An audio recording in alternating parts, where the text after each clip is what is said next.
কাশ্মীর এক নামেই হৃদয়ে ভেসে ওঠে এক টুকরো স্বর্গের ছবি।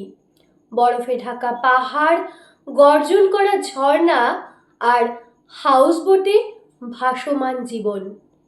কিন্তু এত সৌন্দর্যের পরেও এর আড়ালে রয়েছে অন্য এক গল্প, ইতিহাস, সংঘর্ষ আর হারানোর যন্ত্রণা।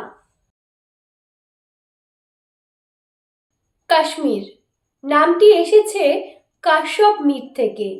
কিংবদন্তি অনুযায়ী ঋষি কাশ্যপ এখানকার জলাভূমি শুকিয়ে বসতি স্থাপন করেছিলেন, আর তখন থেকেই শুরু হয় নতুন এক অধ্যায়। তারপর মৌর্য, কুষাণ, মোঘল প্রত্যেকেই কাশ্মীরকে চেয়েছিল নিজের করে রাখতে। 1947 সালে দেশভাগের পর জম্মু কাশ্মীর একটি স্বাধীন রাজ্য হিসেবে রয়ে যায়।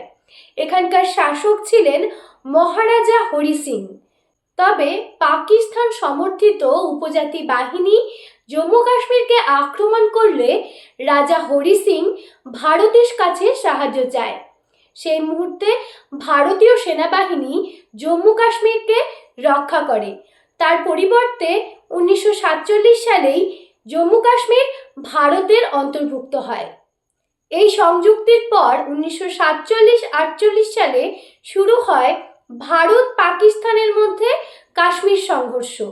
তবে জাতিসংঘের সহায়তায় একটি যুদ্ধবিরতি হয় এবং সেখানে একটি রেখা নির্ধারণ করা হয়, যা পরবর্তীতে 1972 সালের সিমলা চুক্তির মাধ্যমে লাইন অফ কন্ট্রোল নামে পরিচিত হয়। তৎকালীন জম্মু কাশ্মীর তিনটি অংশে বিভক্ত হয়ে পড়ে। একটি ভারত নিয়ন্ত্রিত জম্মু কাশ্মীর, পাকিস্তান নিয়ন্ত্রিত আজাদ কাশ্মীর ও গিলগিট বালতিস্তান এবং চীন নিয়ন্ত্রিত আকসাই চীন। 1990 সালে কাশ্মীর উপত্যকা থেকে বহু হিন্দু পণ্ডিত তাদের পরিবার নিয়ে স্থানান্তরিত হয়। ভয়, হুমকি এবং প্রাণনাশের আশঙ্কায় তারা ভারতের বিভিন্ন স্থানে ছড়িয়ে পড়ে।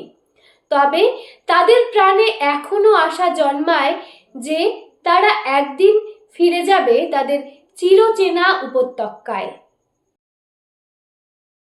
2025 সালের 22 এপ্রিল জম্মু কাশ্মীরের পেহেলগামে পর্যটকদের ওপর একটি সশস্ত্র বাহিনী হামলা চালায়, যাতে করে মৃত্যু হয় প্রায় 26 জন হিন্দু যুবকের।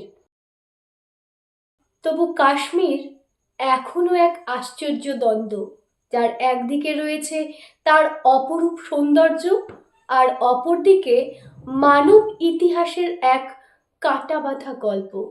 কাশ্মীর শুধু এক ভৌগোলিক অঞ্চল নয়, এটি একটি অনুভূতির নাম, যেখানে রয়েছে ভালোবাসা, বেদনা, না পাওয়া, হারানো স্বপ্ন এবং নতুন আশার আলো।